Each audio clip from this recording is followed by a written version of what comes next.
তোমারই তো রক্ষা করো হে তুমি ভগবান, এই জগতে সবই কিছু তোমারই তো রক্ষা করো হে তুমি হে ভগবান, এই জগতে সবই কিছু তোমারই তো একবার রক্ষা করো হে তুমি হে ভগবান, এ জগতে সব কিছু তোমারই তো তুমি আছো হরি এই বিশ্ব চরাচরে, তুমি আছো হরি বিশ্ব চরাচরে, শেষের দিনে হরি ডাকিব তোমারে, আছো হরি বিশ্ব চরাচরে, শেষের দিনে হরি ডাকিব তোমারে, রক্ষা করো হে ভগবান, রক্ষা করো হে ভগবান, রক্ষা করো হে ভগবান, রক্ষা করো হে তুমি হে ভগবান। বলো এ জগতে সব কিছু তোমারই তো দান, বলো এ জগতে সবই কিছু তোমারই তো দান। প্রভুর চরণে আত্মসমর্পণ করতে করতে প্রাণ পাখি উড়ে চলে গেল। প্রাণ পাখিটা যেই চলে গেল বাবা, এবার সবাই মিলে গোটা রাজ্য রক্ষা করবার জন্য চলে গেল। সমস্ত রাজ্যের প্রজাবর্গরা, ওই 12 বছরের ছেলে সে অনেক বড় হয়েছে, সেই বর্ধমানে লালার কাছে গিয়ে বললেন, এই যে বাবু, যার প্রতি আপনার এত ক্ষোভ এত অভিমান, সে তো চিরতরে ছেড়ে চলে গেল, এবার তো আপনি ফিরে চলুন, না হলে এই জমিদারি কি করে রক্ষা হবে। সমস্ত প্রজাবর্গের কথা শ্রবণ করে অবশেষে পুনরায় আবার ফিরে এলেন লালা ওই মুর্শিদাবাদ জেলায়। ফিরে আসার পর উপযুক্ত বিবাহের বয়স হয়েছে দেখে এলাকাবাসী সমস্ত প্রজাবর্গরা তার বিবাহ দিল। বিবাহ হলো জমিদার লালার স্ত্রীর নাম কাত্যায়নী। দেখতে দেখতে সন্তান হয়ে গেল, ছেলের নাম নারায়ণ। আবার তার একটা পালিতা কন্যাও ছিল যার নাম সুমতি। এই হচ্ছে সুন্দর সংসার। এই সংসারের মধ্যে দিয়ে সে কিন্তু গোটা রাজ্য পরিচালনা করে, তার জমিদারি পিতৃ সম্পদ রক্ষা করে। কিন্তু বাবা, তার ভিতরে ছিল বৈরাগ্য, ছিল ভক্তি, ছিল গোবিন্দের প্রতি প্রেম। কিন্তু দেখবেন সৎসঙ্গ আর অসৎসঙ্গের একটা গুণ আছে বাবা। পথে চলতে গেলে তুমি যদি সৎসঙ্গ করো, সতের সঙ্গ করতাম যদি প্রভু রাখতো আমায় ভালো, অসতের সঙ্গ করে বৃথায় জন্ম গেল। যেখানেই যাও, বাজারে যাও, ঘাটে যাও, মাঠে যাও, যদি তুমি সৎসঙ্গ করতে পারবে, সতের সঙ্গ করো, অসৎ সঙ্গ করো না। সৎসঙ্গ করলে কি হবে? তোমাকে সঠিক পথের সন্ধান দেবে সে। অসৎ সঙ্গ কখনো করতে নেই, তাতে প্রাণ সংশয় হতে পারে। তাই আজ ওই লালা কিভাবে কিভাবে তার ভিতরে বৈরাগ্য হইল দেখুন মা। এই যে আপনারা এখানে এসেছেন, সাধু সঙ্গ করছেন, এই ভক্ত সঙ্গ সাধু সঙ্গের একটা বিশাল গুণ আছে। বৈষ্ণবের কৃপা, বৈষ্ণবের চরণ স্পর্শ, বৈষ্ণবের চরণ ধুলি যদি মাখা যায়, হৃদয় মাঝের অনেক অনেক পাপ দূরীভূত হয়। তাই দেখুন এই ভক্ত সঙ্গ সাধু সঙ্গের কি ফল, যদি কেউ ভক্ত সঙ্গ করে তার কি উপকার। তাহলে একটা ঘটনা বলি মা। সাধু সঙ্গ করলে কি ফল পাওয়া যায়? এক গোবরে পোকা আর এক মৌমাছি, দুজনে খুব বন্ধুত্ব। ওই দেখুন কত সুন্দর গল্প হচ্ছে, পেয়েছে সুযোগ। এখানে গোবরে পোকাও আছে, মৌমাছিও আছে, এই হরিবাসরেই আছে। এটা কৃষ্ণের সরোবর, ভগবানের সরোবর এটা। এই সরোবরে ফুল ফুটেছে বাবা। এই ফুলের মধ্যে গোবরে পোকাও আছে, আবার মৌমাছিও আছে। তা গোবরে পোকা কারা? ওই যে গল্প করছে, ওই যে।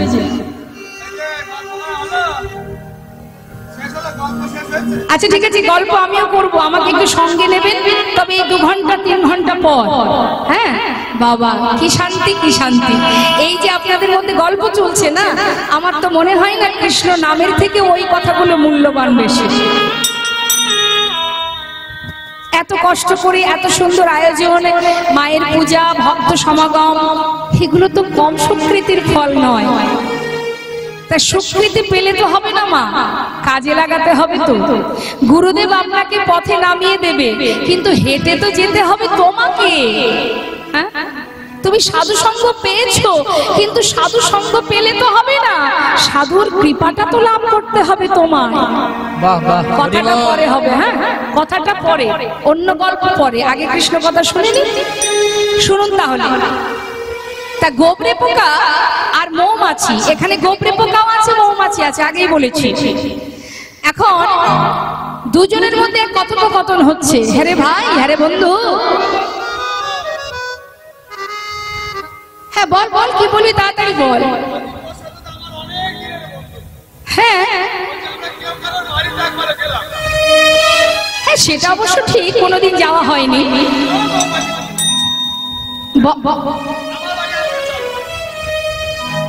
মৌমাছি আর গোবরে পোকা বলছে যে কোনোদিন তো কারোর বাড়ি যাওয়া হয়নি, তা একদিন তো দুজন দুজনের বাড়িতে গেলেই হয়। তা মৌমাছি বলছে নিশ্চয়ই যাওয়া যায়, তাহলে কে আগে কার বাড়ি যাবে? গোবরে পোকা বলছে আগে আমার বাড়ি চলো। মৌমাছি মনে মনে চিন্তা করছে, বাবা এখানে মৌমাছি কারা? সাধু যারা, ভক্ত যারা। বলছে মাথা খারাপ, ওর বাড়িতে গেলে তো গোবর খেয়ে মরতে হবে। হ্যাঁ না না বাবা, ওর বাড়ি যাওয়ার দরকার নেই, বরং ওকে আমার বাড়িতে নিয়ে যায়। তা বেশ তাই হবে, তাহলে আমি তোমার বাড়ি যাই। গোবরে পোকা বলেছে তাহলে আমি যাব। বেশ, মৌমাছি কি করেছে বাবা, পরের দিন গোবরে পোকাকে নিয়ে তার বাড়িতে গেছে। তার বাড়িটা কোথায়? একটা সরোবর। সরোবরের মধ্যে অনেক পদ্ম ফুল ফুটে আছে, আছে না আপনাদের এদিকে? পদ্ম ফুল আছে তো বাবা, খুব সুন্দর। তা পদ্ম ফুল ফুটে আছে। এখন মৌমাছি গোবরে পোকাকে নিয়ে গিয়ে বলছে, হ্যাঁ রে বন্ধু, এই হচ্ছে আমার বাড়ি, আর এই যে ফুলগুলো দেখতে পাচ্ছ, এর মধ্যেই আমি বসে থাকি, এখানেই আমার খাবার, এখানেই আমার সব। তা তুমি এসেছো আমার বাড়িতে, কি আর সেবা দেব? নাও তুমি এক ফুলে বসে মধু পান করো, আমি পাশের ফুলে বসে মধু পান করি। হরি বল হরি বল। দুইজনে দুই ফুলে বসে মধু পান করছে বাবা।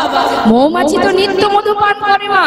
হ্যাঁ, এখন মৌমাছি মাঝে মাঝে জিজ্ঞাসা করছে গোবরে পোকাকে, বন্ধু এই যে আমার মায়েরা বোনেরা এখানে গল্প করছে, একটু জিজ্ঞাসা করছে, কীর্তন ভালো লাগছে? বলছি কীর্তন ভালো লাগছে কি? তোমাদেরকে জিজ্ঞাসা করছি, ভালো লাগছে কীর্তন? বলবে না, তার মানে ভালো লাগছে না। মৌমাছি জিজ্ঞাসা করছে, আয় বন্ধু, বলি মধু খাচ্ছ তো? ভালো লাগছে? ভালো লাগছে না? আচ্ছা ঠিক আছে, তুমি পান করো, দেখবে এক সময় ভালো লাগবে। কিছুক্ষণ পর আবার জিজ্ঞাসা করছে মৌমাছি, বন্ধু এবার ভালো লাগছে তো?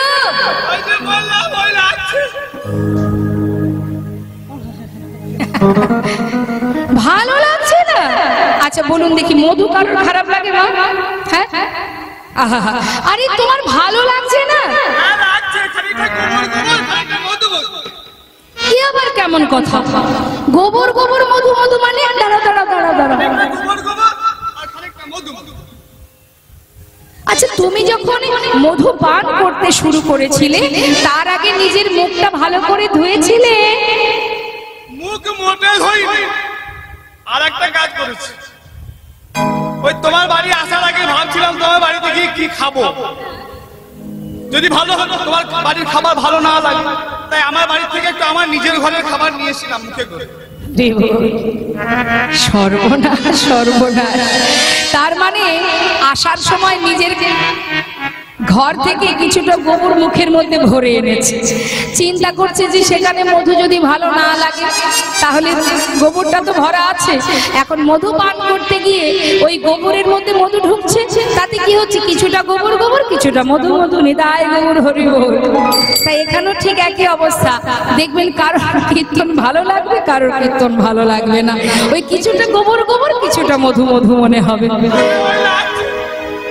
আচ্ছা, মুখ না ধুয়ে কেউ মধু পান করে, এমন ভাবে মধু পান করতে নেই। মধু পান করতে গেলে মন থেকে মনকে স্থির করো, নিজের মুখ ভালো করে ধৌত করো, পরিষ্কার পরিচ্ছন্ন হয়ে তারপরে ফুলের উপরে বসে আস্বাদন করো, দেখবে ভালো লাগবে।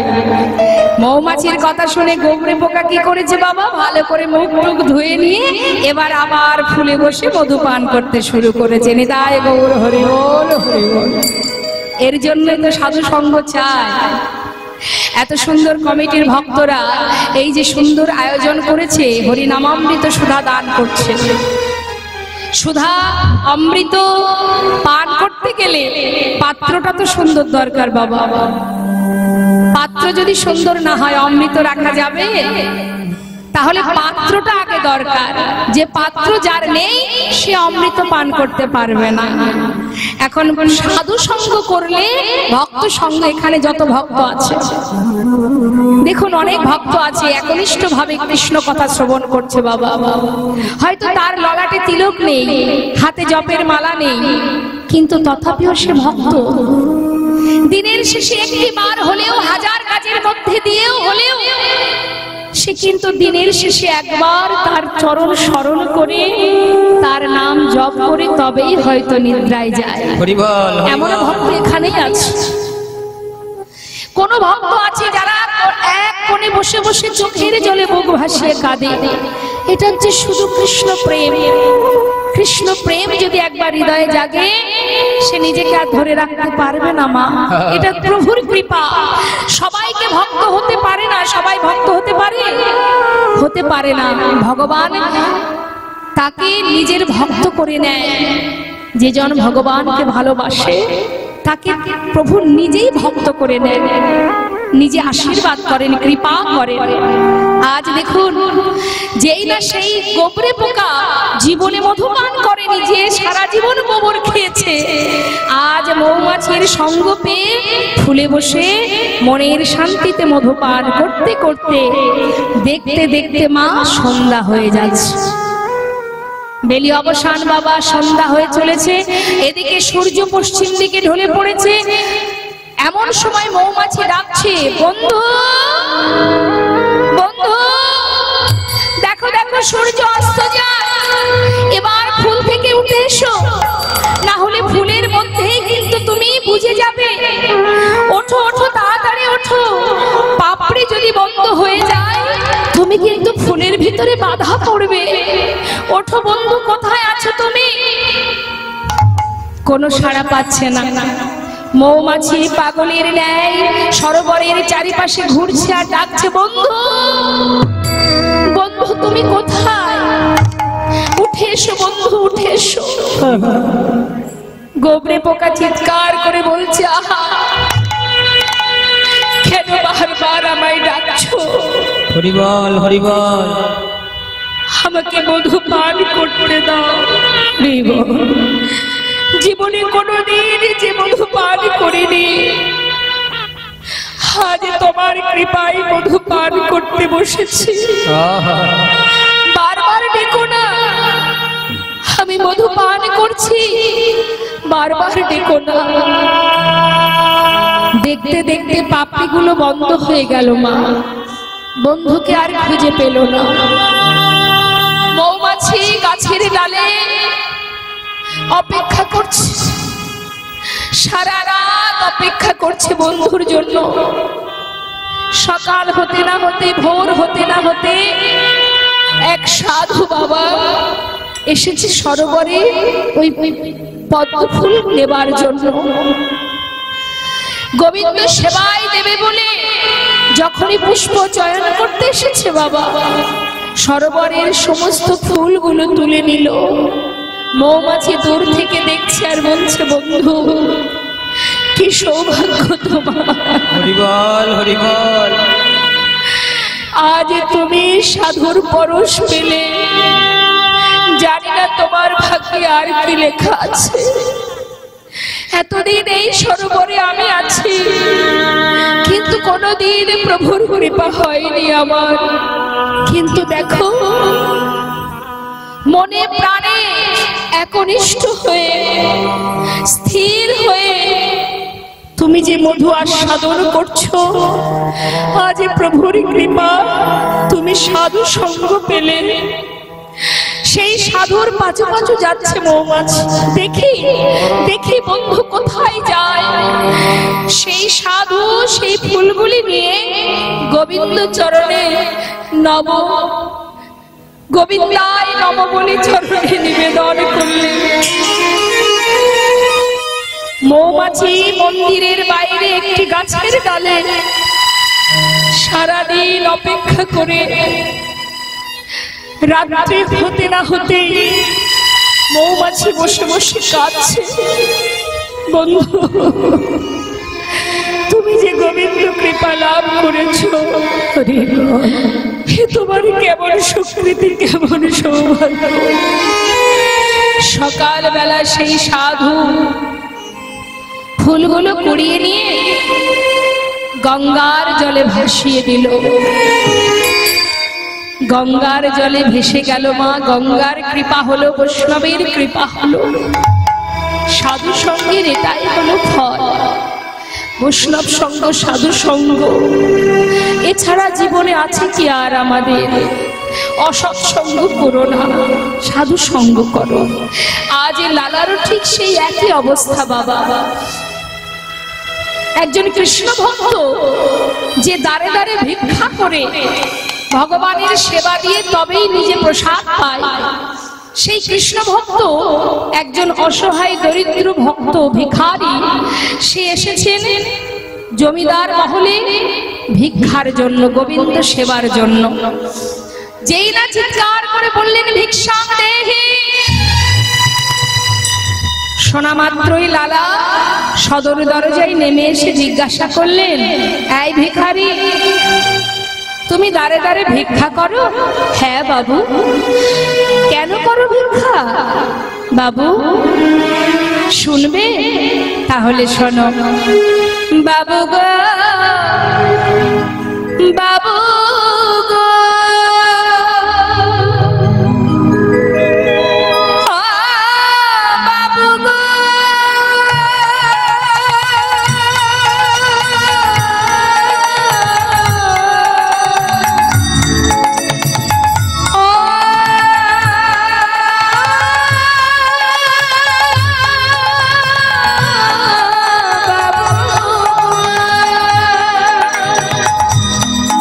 বাবু গো,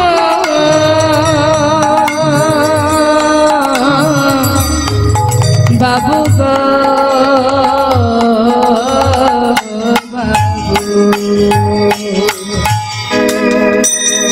বাবু,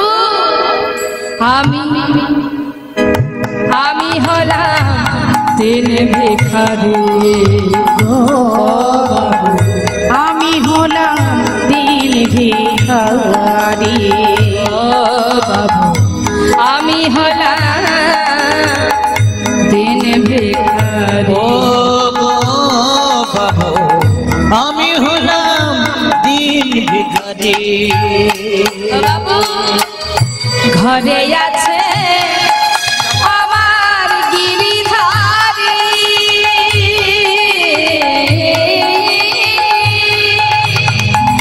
বাবু গো, বাবু, বাবু গো,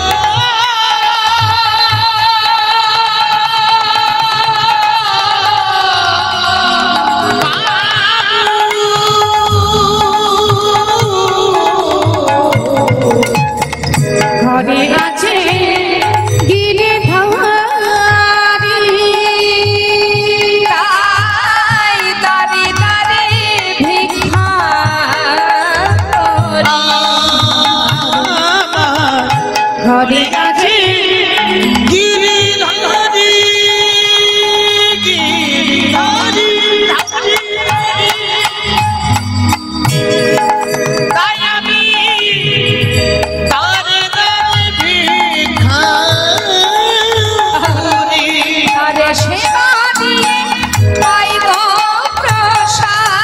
সেবা দিয়ে পাই গো প্রসাদ, তারে সেবা দিয়ে পাই গো প্রসাদ। তারে সেবা দিয়ে পাই গো প্রসাদ। বাবু এই তো আমার রীতি,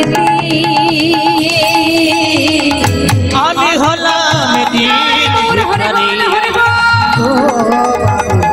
আমি হলাম দিন ভিখারি। বলে ও গো বাবু আমি হলাম দিন ভিখারি। ভগবানের সেবা দিয়ে প্রসাদ পাই, আমি দিনহীন কাঙাল, দিন ভিখারি আমি। হরি বল, হরি বল। দেখবেন এই জগতের অনেক অর্থশালী ব্যক্তি যদি কোনো ভিখারিকে দেখে একটু আফসোস করে, বলে না মা রে ভিক্ষা করে জীবন কাটায়, বড় অসহায়। কিন্তু যে জন কৃষ্ণ নামের ধনে ধনী, যে জন কৃষ্ণ ধনে ধনী, সেই তো জগতের মহা ধনে ধনী। হরি বল, হরি বল। আজ দেখুন, যেই না বলেছে যে আমি দিন ভিখারি, আমি ভিক্ষা করে ভগবানের সেবা দিয়ে প্রসাদ পাই, লালা তাড়াতাড়ি করে অনেক দামি দামি রত্ন একটা পুটুলি বেঁধে, বড় একটা পুটুলি সেই ভিখারিকে দিয়েছে। ও ভিখারি, এ নাও, এটা নিয়ে যাও। এটাতে কি আছে বাবু? অনেক মূল্যবান রত্ন আছে, যাও নিয়ে যাও। কি করবে এটা দিয়ে? কেন? আমার যেমন ধন ঐশ্বর্যে পরিপূর্ণ আছে, তুমিও আমার মতো ধনী হয়ে যাবে। যাও নিয়ে যাও। বেশ, তাহলে আমি আসি বাবু। মাথায় করে নিয়ে যাচ্ছে, আর লালা দূরে দাঁড়িয়ে দাঁড়িয়ে দেখছে সেই ভক্ত বৈষ্ণব চলে যাচ্ছে। এমন সময় কিছুটা পথ যাবার পর লালা দেখছে সেই ভিখারিটা ওই পুটুলিটা নিয়ে দূরে একটা জঙ্গলের মধ্যে ফেলে দিয়েছে।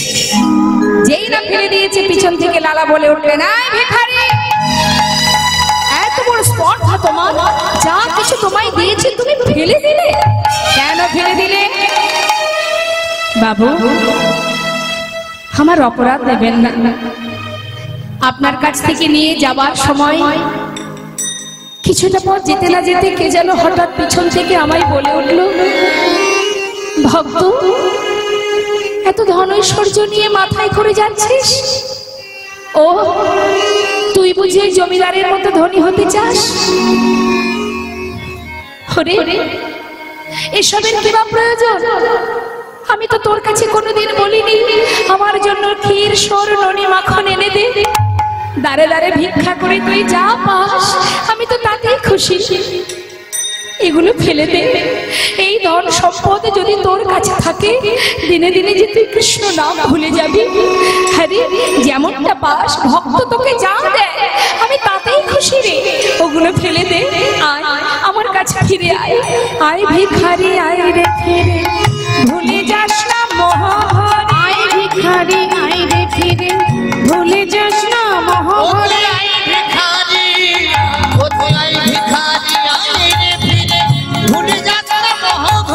গোবিন্দ সেবার বেলা বয়ে যায়, এই গোবিন্দ সেবার বেলা বয়ে যায়। বিদুরের খুদ যেমন তোর ভিক্ষার অন্ন, বিদুরের খুদ যেমন তোর ভিক্ষার অন্ন তেমন।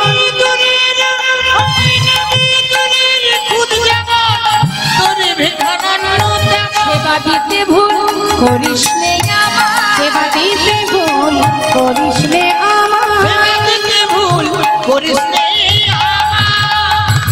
আয় ভিখারি, আয় রে ফিরে, আয় ভিখারি, আয় রে ফিরে, আয় ভিখারি, আয় রে ফিরে, আয় ভিখারি, আয় রে ফিরে, ভুলে যাস না মোহ ভরে। আয় ভিখারি, আয় রে ফিরে, ভুলে যাস না মোহ ভরে। আয় ভিখারি, আয় রে ফিরে, সেবা দিতে ভুল করিস নে সেবা দিতে ভুল করিস নে আমায়।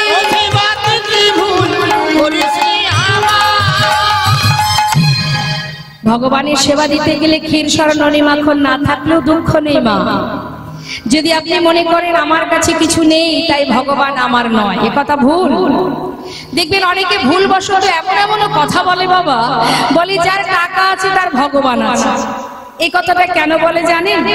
সে সেই অর্থ দিয়ে বাড়িতে নামযজ্ঞ দিচ্ছে, সাধু সঙ্গ করছে, ভক্ত সেবা দিচ্ছে, নানা তীর্থে ভ্রমণে যাচ্ছে। এই জন্যই মানুষের ধারণা যার অর্থ আছে তার ভগবান আছে। কিন্তু আপনারা জেনে রাখবেন, অর্থ না থাকলেও আপনার কাছে ভগবান আছে। ভগবান যেখানে অর্থ থাকে সেখানে ভগবান থাকে না। যে বিষয়ের প্রতি আকর্ষণ, বিষয়ের প্রতি আসক্তি, যে সে তো কৃষ্ণধনকে পাবে না। কাঙালের ঘরেই তো ভগবান এসেছেন যুগে যুগে। আহা, দেখুন করুণাময় কৃপাময় নদিয়ার জাত গৌর সুন্দর যখন গৌরহরির বিবাহের সময় হলো, বাবা মা বিষ্ণুপ্রিয়ার সঙ্গে বিবাহ দেবে, এমনই অবস্থা পরের দিন আজই গধূলি লগ্নে বিবাহ বাবা, কিন্তু আজ কি খাবো সেই অন্নটুকু ঘরে নেই, সেই চালটুকু ঘরে ছিল না। কিন্তু প্রভুর কৃপায় তার নিজের বিবাহের যা কিছু আয়োজন তিনিই করেছিলেন মা। তাই অর্থ না থাকলেও ভগবানকে পাওয়া যায়, অর্থ দিয়ে কখনো ভগবানকে পাওয়া যায় না। দেখবেন এই যে বিদুরের ঘরে সাকর্ণ সেবা করেছিল হস্তিনাপুরে ভগবান কৃষ্ণচন্দ্র, জীবকে শিক্ষা দিয়েছে, জীবকে বুঝিয়েছে, রে জীব হস্তিনাপুরে যিনি দুর্যোধন, ধৃতরাষ্ট্রের পুত্র দুর্যোধন বলেছিল, এসো সখা, আজ আমি তোমাকে নিজে হাতে রাজভোগ খাওয়াবো।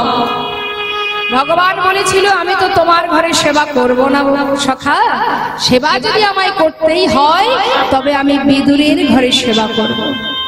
সাকর্ণ সেবা করেছিল মা, শবরীর হাতের এঁঠো কুল সেবা করেছিলেন ভগবান প্রভু রামচন্দ্র। এটাই তো ভক্তি, এটাই তো ভালোবাসা। নিজের মুখের উচ্ছিষ্ট ভগবানকে দিয়েছিল। কারা পারে এগুলো? ভক্ত যারা, যারা অন্তর থেকে ভালোবাসতে জানে, যারা নিজে কিছু সেবা করার আগে তার কথা মনে পড়ে যায় যে আমি তো সেবা করছি, এটা তো আমার গোবিন্দকে দিতে পারলাম না, তারাই পারে ভগবানকে ভালোবাসতে। লোকে বলে ভগবান খায় না, ভগবান সেবা করে না, তাকে ডাকলে সে আসে না। ডাকার মতো ডাকতে হয় তবেই সে আসে, সেবা দেবার মতো দিতে হয় তবে সে আসে। ডাকতে জানতে হবে, ডাকতে জানতে হয়। মীরাবাই ডেকেছিল ভগবানকে, তার ভজনেই গোবিন্দ তার সম্মুখে এসে দাঁড়াতেন। মীরা তাকে স্বামী রূপে ভালোবেসেছিল, যখনই ডাকতো তখনই সামনে আসতো। তাহলে ডাকার মতো ডাকতে জানো? আমরা তো পারি না। আমরা যদি একটু ডাকি আমাদের ভিতরে অহংকার এসে যায়, একটু যদি মালা জপ করি অহংকার এসে যায়, একটু যদি শাস্ত্র পড়েছি দু পাতা পড়লে অহংকার এসে যায়। হরি বল হরি হরি, কি মনে মনে ভাবি আমি বড় পণ্ডিত, আমি সব জানি, আমি সব জানি। এবার নিজে জানি, অপরের খুঁত ধরতে শুরু করে দিই, এর এটা সমস্যা, ওর ওটা সমস্যা তার। আরে বাবা, তুমি কতটুকু এগুলি সেটা তুমি দেখো, কে কি করলো সেটা তোমায় দেখতে হবে। এটা হচ্ছে আমাদের সমস্যা। একটু জানলে নিজেকে পণ্ডিত মনে করি, একটু মালা জপ করলে ভক্ত মনে করি, মহাজন করলে বৈষ্ণব হতে বড় মনে ছিল। সাত ওই ত্রিনাদপি শ্লোকের সামনে আমি পড়ে গেলাম। ত্রিনাদপি শুনেছেন তরুরীব সহিষ্ণুনা, অমানীন মানদেন কীর্তনীয় সদা হরি। এই যে দুর্বা ঘাসের উপর দিয়ে আমরা মারিয়ে যাই না বাবা, দুর্বা ঘাস কোন প্রতিবাদ করে যে কেন আমাকে মারিয়ে চলে গেলে? কি মা করে? বরং আপনি চলে যাবার পর সে আবার মাথাটা তোলে। বৈষ্ণবের লক্ষণ হবে, দুর্বা ঘাস যদিও মাথা তোলে তুমি কিন্তু তুলতে পারবে না, নত থাকো, দুর্বা ঘাসের থেকেও নত। আর কি? বৃক্ষের ন্যায় সহিষ্ণুতা। একটা বৃক্ষ, সেই বৃক্ষ থেকে আমরা ফল ছিঁড়ে নিই, ডগা কেটে নিই, তথাপিও সে আবার নতুন করে ডগা বাহির হচ্ছে, আবার আপনাদের মতো ভক্ত সেবায় লাগছে। ঠিক তদ্রূপ অমানীন মানদেন, অর্থাৎ সবাই যদি কাউকে ঘেন্না করে, মনে করুন একজনকে সবাই ঘৃণা করে, বৈষ্ণবের লক্ষণ হবে তাকে সম্মান করা। সবাই যাকে ঘৃণা করবে তুমি তাকে মান দেবে। অমানীন মানদেন, যাকে কেউ মান দেয় না না তুমি তাকে মান দেবে, এটা বৈষ্ণবের উচিত, বৈষ্ণবের স্বভাব। শাস্ত্র বললেন আমি নই। কীর্তনীয় সদা হরি, আনচিন্তা নয়, পরনিন্দা পরচর্চা নয়, অন্য সমালোচনা নয়, সদা সর্বদাই কৃষ্ণ চিন্তা, কৃষ্ণ ধ্যান, কৃষ্ণ মধ্যে রত থাকো, মগ্ন থাকো, কৃষ্ণ নাম করো। কীর্তনীয় সদা হরি, সদা সর্বদাই কৃষ্ণ নাম জপ করা, এটাই হলো বৈষ্ণবের স্বভাব। তাই বলছি বৈষ্ণব হওয়া অত সহজ নয়। বৈষ্ণব হতে গেলে তার ভিতরে এই যে শ্লোকটি মহাপ্রভু বলেছিল কাকে, ষড় গোস্বামীর মধ্যে এক গোস্বামী যার নাম রঘুনাথ দাস গোস্বামী। রঘুনাথ, এই শ্লোকটা যদি গলার মালা করে চলতে পারো অতি শীঘ্রই তুমি গোবিন্দ কৃপা লাভ করতে পারবে। তাই মা, ভক্ত হওয়া আপনার যতটুকু সম্ভব, যতটুকু আছে আপনার, ভগবান তাতেই সন্তুষ্ট যদি সেটা আপনি অন্তর থেকে, মন থেকে ভক্তি ভরে তাকে সেবা দিতে পারেন। যেটুকু আছে আপনার, 100 টাকা আছে সেটাই দেব, দুঃখ নেই। অনেকে দেখবেন এই কীর্তনের আসরে এসে আছে, অনেকে আছে বাবা, সবার ক্ষেত্রে বলবো না, অনেকে আছে 500 টাকা বা 100 টাকা দিয়ে বলে আমার নামটা একটু মাইকে বলবেন, জানি তাই যাতে সবাই শুনতে পায় যে অমুক 100 টাকা দিয়েছে কি 500 টাকা দিয়েছে। তাহলে টাকাটা দিয়ে বললো আমার নামটা ঘোষণা করুন, সবাই জানো। হরি বল। আবার অনেক ভক্ত আছে যারা হাজার হাজার টাকা গোবিন্দ সেবায় দিচ্ছে, আর ভক্তদেরকে কি বলে, আমার নামটা বলো না, যার সেবায় দিয়েছি তার সেবায় দিলেই হবে, আমার নাম ঘোষণা করতে হবে না। এটা হচ্ছে ভক্তের লক্ষণ। মানুষকে জানিয়ে কি হবে, পরের দিন বলবে বাবা এই ছেলেটা বা এই মেয়েটা এত টাকা দিয়েছে, এটা তো মানুষকে দেখানো হলো। ভক্তি যদি পেতে হয়, কৃষ্ণ প্রেম যদি, তার ভালোবাসা, তার আশীর্বাদ যদি পেতে হয়, সমাজকে দেখিয়ে কি বা হবে। কিছু কিছু ভক্ত আছে, এটাই হলো ভক্তির লক্ষণ। জানার দরকার নেই, কারোর জানার দরকার নেই, প্রভু জানলেই হবে। নিতাই গৌর হরি বল, হরি বল। জয় নিতাই। তা মাগো, আজ দেখুন, আজ সেই ভিখারি বলল বাবু প্রভুজি আমায় বললেন, তাই আমি এগুলো কিচ্ছু চাই না। যেই না বলেছে লালা বলে শোনো, যদি প্রভু তোমাকে এটাই বলে থাকে তাহলে তুমি আমার মহলে থাকবে, তোমার খাওয়া পড়ার পুরো দায়িত্ব আমি নেব, তুমি কৃষ্ণ নাম গাইবে আর আমার কৃষ্ণ নাম শোনাবে। বাবু, আপনার মহলে থাকলে আপনার মতো অবস্থা আমার হবে, ওই মহলে থাকলে কখনো কৃষ্ণ ভজন হবে না বাবু। তাই আমি আমার কুঠিরেই চলে যাই, আমাকে বাধা দেবেন না। চলে গেল ভিখারি। লালা মনে মনে চিন্তা করতে শুরু করলেন, মা এই কিন্তু শুরু হলো তার ভিতরে চৈতন্য। ও তবে কি এই মহলে থাকলে কৃষ্ণ ভজন হয় না? এই মহলে থাকলে কি আমি আমার গোবিন্দ কৃপা লাভ করতে পারবো না? ভাবতে ভাবতে ঘরের ভিতরে প্রবেশ করছে। হঠাৎ কি হলো, একজন কাজের মেয়ে, ওই মহলেই কাজ করে, জমিদার মহলে কাজের মেয়ে বাবা জমিদারের বিছানায় শুয়ে আছে। তাই না দেখে লালা প্রচন্ড রেগে গিয়ে বলে উঠলেন, এই কে আছিস? এত বড় সাহস, জমিদারের বিছানায় শুয়ে আছে, ওকে ধরে নিয়ে গিয়ে 30 ঘাত কর। যেই না বলা, কাজের মেয়েটি শয্যা ছেড়ে নিচে নেমে লালার দিকে তাকিয়ে একবার হাসে একবার কাঁদে।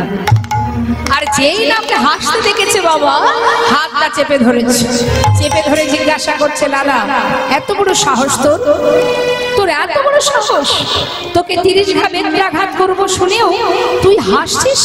কেন হাসছিস বল, কেন হাসলি তুই? সেই মেয়েটিও শিক্ষা দিল লালাকে, বাবু আপনার এই জমিদারের বিছানা, যে বিছানায় আপনি ঘুমান, এই জমিদারের বিছানায় কিছু সময়ের জন্য আমি শুয়েছিলাম বলে আমার 30 ঘা সাজা পেতে হচ্ছে। হরিবল হরিবল। অপরাধ যখন করেছি সাজা তো পেতেই হবে, এটা ভেবেই আমি হাসছি। আর কাঁদছিস কেন? বাবু জমিদারের বিছানায় কিছু সময় শুয়ে যদি 30 ঘা সাজা আমায় পেতে হয়, একবার নিজের কথা ভেবে দেখুন বাবু, আপনি তো সারা জীবন এই বিছানায় ঘুমিয়ে এসেছেন, তাহলে আপনার জন্য ভগবান কত সাজা লিখে রেখেছে। যেই না বলেছে বাবা আবার লালার চৈতন্য হলো। সত্যি তো, এই কাজের মেয়েটি যদি 30 ঘা সাজা পায়, আমিও তো এই জমিদারের বিছানায় এতদিন শুয়ে এসেছি। আমার জন্য প্রভু কত সাজা লিখে রেখেছে। ঠিকই তো বলেছিস মা, সত্য বলেছিস। সেই মেয়েটির হাতটা ধরে বললেন, ওরে মারে, কাজের মেয়ে হতে পারিস তুই, তুই যে আমার অন্ধকারকে দূরীভূত করে আলোর পথ দেখালি। ঠিকই বলেছিস। না না, এই বিছানায় আমি আর ঘুমাবো না। হ্যাঁ, আমি কথা দিচ্ছি, আর ঘুমাবো না পালঙ্কেতে। এই করিলাম আর ঘুমাবো না পালঙ্কেতে, এই করিলাম পণে। এ দেহেতে এ প্রাণ আমার থাকবে যতক্ষণ। বলো না এ দেহেতে এ প্রাণ আমার থাকবে যতক্ষণ। আর ঘুমাবো না আর পালঙ্কেতে, ঘুমাবো না পালঙ্কেতে, এই পণ করিলাম আমি। না না, ঘুমাবো না পালঙ্কেতে।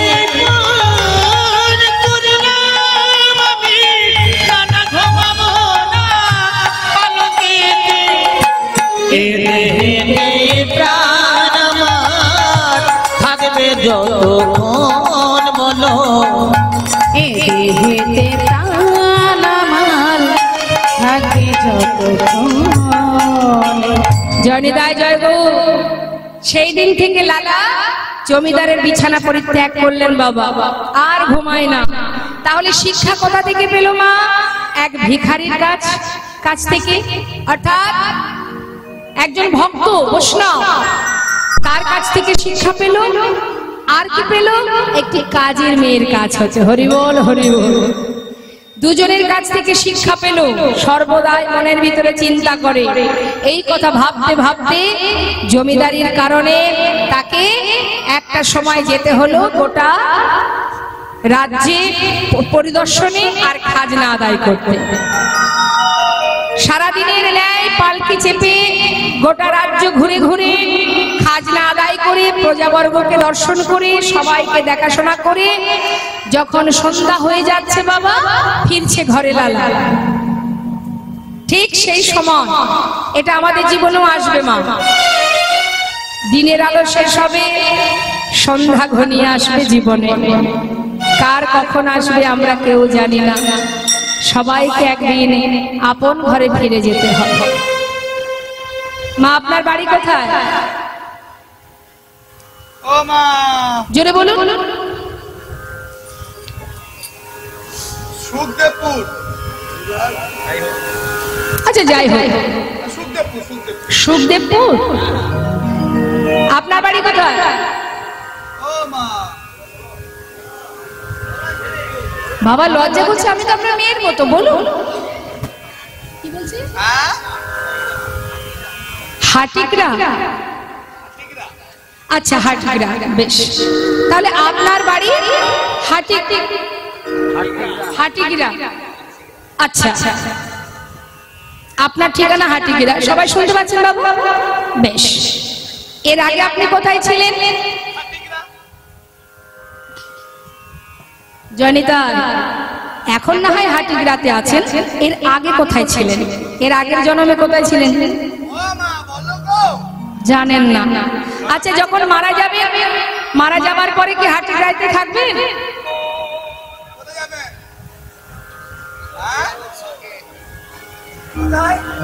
কোথায় যাবে? উদ্ধার করে। উদ্ধার হব কিনা সেটাও তো চিন্তার বিষয়। ও ও ও, আচ্ছা, ওখানে যাবেন গঙ্গার ঘাটে? যাক, মনের বিশ্বাস থাকলে হবে। তাহলে এখন আমি যেখানে আছি, একটু মন দেবেন কথার মধ্যে, এখন যেখানে আছি এর আগে সেখানে ছিলাম না এবং পরেও থাকবো না। তাহলে এটা আমার ঠিকানা কি করে হয়? ছেলে মেয়েরা যখন বাইরে কাজে যায়, সেখানে যদি কেউ জিজ্ঞাসা করে, আরে ভাই তোর বাড়ি কোথায়, ধরো তার বাড়ি এই বীরভূম ডিস্ট্রিক্টে বা এই সিউড়িতে, তা সে কি বলবে? যেখানে কাজ করতে গেছে সেখানে তার ঠিকানা বলবে? কি বলবে? হরি বল। তাহলে ঠিকানা তো কেউ ভুলে যায় না, যায় কি মা? ঠিকানা কেউ ভুলে যায় না। এটা আমাদের সামাজিক এই ইহ জগতের ঠিকানা। মর্তধামে মনুষ্যকুলে জন্ম পেয়েছি, পাওয়ার পরে যে ঠিকানা পেয়েছি সেটা আমাদের ইহ জগতের ঠিকানা। এটাও ধার করা। কেউ আমাকে ঠিকানা দিয়েছে, কেউ আমাকে নাম দিয়েছে। আপনি যে নামটা নিয়ে ঘুরে বেড়াচ্ছেন, আসার সময় পৃথিবীতে যখন মাতৃগর্ভ থেকে ভূমিষ্ঠ হয়েছিলেন তখন কোনো নাম ছিল? তখন কোনো নাম ছিল? ছিল না। আপনাকে কেউ একজন নামটা দিয়েছে, মানে অন্যের কাছ থেকে আপনি পেয়েছেন, তাই সেটা আপনি ব্যবহার করছেন। একটা সন্তান জন্ম নেওয়ার পর সে কিন্তু বাবা কেউ দেখে বলতে পারবে না যে এটা খ্রিস্টান না এটা মুসলমান। কি বলতে পারবে? কেউ বলতে পারে না। যখন আমরা তাদের ঠিকানা, তাদের নাম সবকিছু আমরা বলি, তবেই সে পরিচিত হয় সবার কাছে যে এ মুসলমান বা এ হিন্দু বা এ খ্রিস্টান ইত্যাদি ইত্যাদি। তাহলে এটা আমার ঠিকানা নয়, এটা অন্যের কাছ থেকে পাওয়া। আসল ঠিকানা কোথায়? হরি বল। যেখান থেকে এসেছি সেই জায়গা হলো আসল ঠিকানা, গোলকধাম, আমার গোবিন্দ চরণ পাদপদ্ম। ওটাই আমার ঠিকানা। ওখানেও আমাদের পরিবার আছে, কৃষ্ণ পরিবার, গোবিন্দের পরিবার, সেই পরিবারেরই মানুষ আমরা। আর এটা তো দুদিনের জন্য, তাই সেই জায়গায় ফিরে যেতে হবে সবাইকে। আর এটা দুদিনের জন্য, তাই গর্ব করে বলার কোনো দরকার নেই যে এইখানে আমার ঠিকানা। না, আধার কার্ড শুধু এখানেই চলবে, আসল ঠিকানায় আধার কার্ড চলবে না। চলবে? যখন আপনি ওপরে যাবেন আধার কার্ডটা নিয়ে যাবেন, দেখবেন চলে কিনা। তাই মিছে মায়ায় বদ্ধ হয়ে বৃক্ষ সম হইল। সবাই আমরা মায়া মোহে ডুবে আছি, মোহ আর মায়া, মায়ার পিছনে ছুটে বেড়াচ্ছি। এটা আমার, ওটা আমার, সেটা আমার, কেউ কারো নয়। দুদিনের পরিচয়। যাকে আপন ভাবছো কাল সে আপন থাকবে না। তাই নিজেকে জানতে শিখতে হবে, কোথায় আছেন আমার গোবিন্দ? এইখানে। যিনি এখানে আছেন সাক্ষাৎ, যিনি চৈতন্য, যে চৈতন্য আমার মধ্যে আছে সেটাই হলো আমি। আর এই চৈতন্য আছে বলেই আপনাদের সামনে আমি দাঁড়িয়ে আছি। যেদিন এই চৈতন্য থাকবে না, মনটাকে চালনা করে কে? তোমার মনকে কে চালায়? মন কিন্তু স্থির নয় বাবা, মন সর্বদাই চঞ্চলা, এদিক ওদিকে ঘুরে বেড়ায়, কি তাই না? মনটাকে চালাই কে? আমি, স্বয়ং আমি। আমি আমার মনকে যেদিকে চালাবো আমার মন সেই দিকে যাবে। আর মন কাকে চালনা করে? সে হচ্ছে আমাদের দেহকে, ইন্দ্রকে। আমাদের ইন্দ্রগুলো, আমাদের মন যেদিকে যায় ইন্দ্রগুলো সেদিকে যায়। অর্থাৎ মনের, ইন্দ্রের মালিক মন, মনের মালিক মনকে যে চালনা করে সে হলো আমি স্বয়ং। আমি যতটুকু যেখানে ওকে নিয়ে যাব আমার মন সেখানে যেতেই বাধ্য। কি তাই তো? কি আমরা বলি না আমার মন? এটা বলি না আমার মন, অর্থাৎ আমার মন চঞ্চল, আমি তো চঞ্চল নই। আমার মনকে আমি কৃষ্ণ পদে নিয়ে যাব, সে যেতে বাধ্য। আমি যদি অসৎ পথে নিয়ে যাই আমার মন সেখানেই চলে যাবে। কেউ আবার সিরিয়াল দেখতে ভালোবাসে, দেখবেন এদিকে সিরিয়াল হয় নাকি? এই দেখুন আপনাদের এলাকারই ছেলে, বীরভূম জেলার ছেলে, এই যে পাশাপাশি দুজনেই বীরভূম ডিস্ট্রিক্ট, এরা বলতে পারবে এদিকে আছে নাকি সিরিয়াল হয়? কেবল লাইন এদিকে নেই, দেখবেন অনেকে আছে, এই যে আপনারা এখানে এসেছেন কৃষ্ণ কথা শ্রবণ করতে, সবাই কিন্তু আসেনি বাবা। বৃষ্টি তো হচ্ছে, মেঘাচ্ছন্ন দিন কভু নহে তো দুর্দিন, হরি কথা কৃষ্ণ কথা বিহীন যেদিন, সেদিন আমাদের জীবনের দুর্দিন। তাহলে এই কৃষ্ণ কথা শোনার জন্য ছাতা মাথায় করে আপনারা এখানে এসেছেন, সবাইকে এসেছে। চিন্তা করছে মৃদুমন্দ ঠান্ডা ঠান্ডা ওয়েদার, বিছানায় কাঁথার মধ্যে পাটা রেখে সুন্দর সিরিয়াল হবে, সিরিয়ালগুলো দেখতে পাবো। দেখতে দেখতে এমন অভ্যাস হয়ে গেছে বাবা, সিরিয়াল না দেখলে হয়তো তার হজম হবে না কিছু। হ্যাঁ, তবে যার যেমন ভাব তার তো তেমনই লাভ। বন্ধুরা যদি আলোচনা করে, হ্যাঁ রে বন্ধু অমুক জায়গায় কীর্তন হচ্ছে, যাবি? কেউ বলে চল যাই একটু কীর্তন শুনে আসি, ভগবানের নাম শুনবো। আবার কেউ বলে না না যাওয়া যাবে না, অমুকের বাড়িতে আজকে পার্টি আছে, বেশ খাওয়া দাওয়া হবে, মজা হবে, আড্ডা হবে। তাহলে যে যে পথে যাবে সেই পথেই কিন্তু একটা উপকার আছে বাবা, লাভ আছে। অর্থাৎ মন দেবেন কথার মধ্যে মা, তুমি তোমার চিন্তা ভাবনাটাকে যেদিকে নিয়ে যাবে সে কিন্তু শক্তিশালী হবে। অর্থাৎ যে অসৎ সঙ্গ করবে সে কিন্তু তার মানসিকতা ধীরে ধীরে সেই দিকেই যাবে। আর যে সিরিয়াল দেখবে, সিরিয়াল দেখলে কি হবে? কি হ্যাঁ অবশ্যই শিক্ষার আছে। সিরিয়াল দেখলে কি হবে মায়েরা জানেন, একটার পর আরেকটা, মানে 4-5টা বিয়ে কি করে করতে হয় সে পথ আপনি খুঁজে পাবেন। আর হরিনাম শুনলে কি হবে? কৃষ্ণ নাম শুনলে হৃদয় মাঝে কৃষ্ণ প্রেমের উদয় হবে, অন্ধকার দূরীভূত হবে। আর অন্ধকার দূরীভূত হলে তুমি তোমার সঠিক ঠিকানা খুঁজে পাবে। তা শুন আমরা সবাই মিলে একবার গাইব।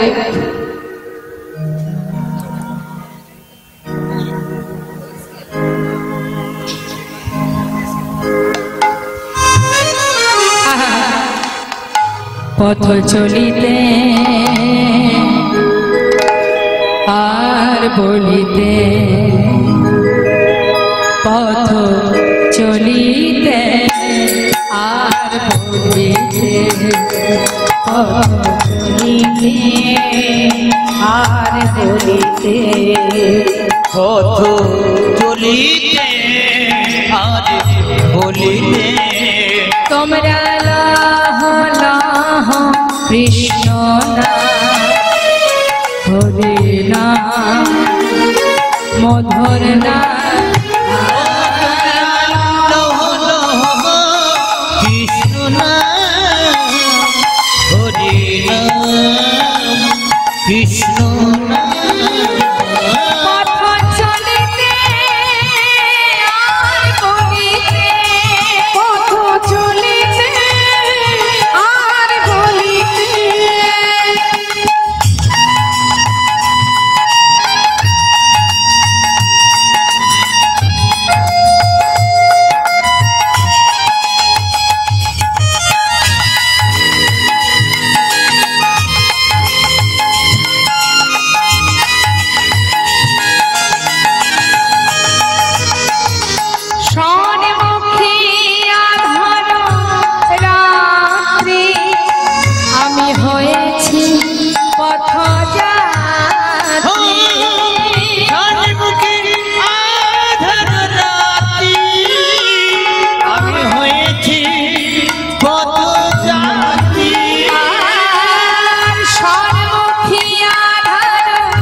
কথা বলিতে কৃষ্ণ নাম, কথা চলিতে আর বলিতে, কথা চলিতে আর বলিতে, কথা চলিতে আর বলিতে,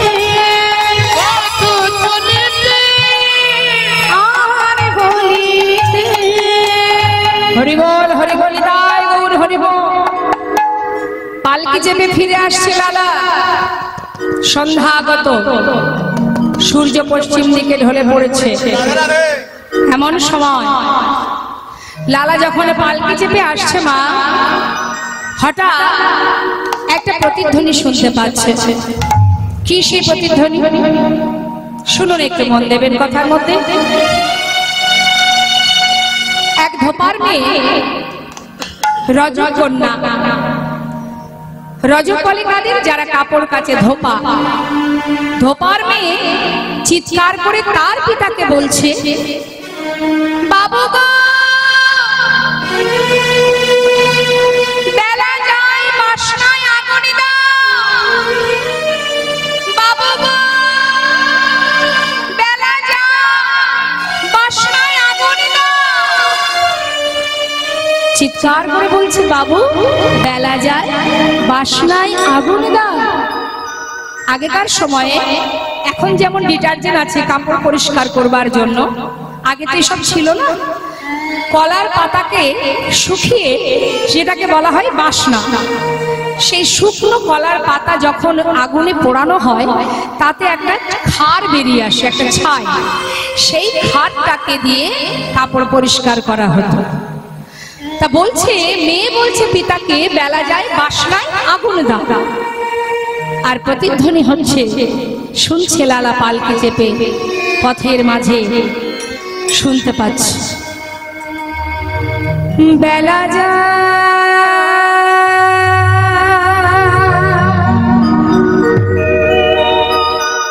বেলা যায়,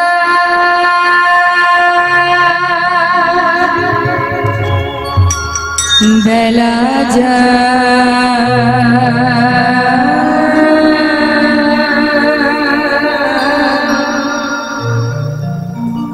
বেলা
বেলা যায়, বেলা যায়, বেলা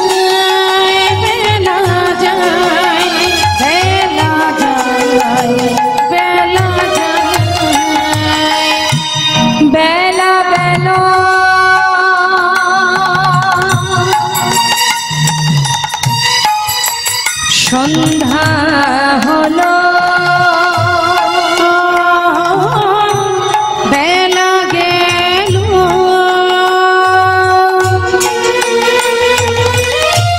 সন্ধ্যা হলো,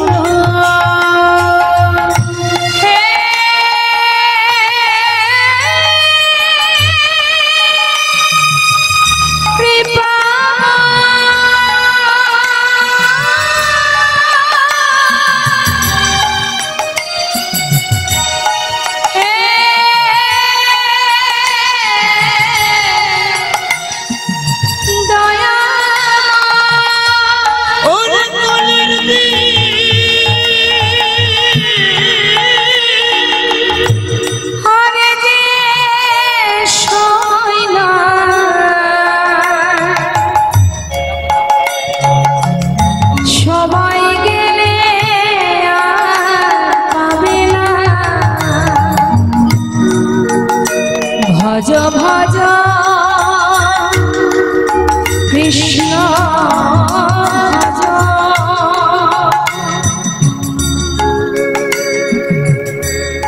হে রে জীব রে,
রে সতা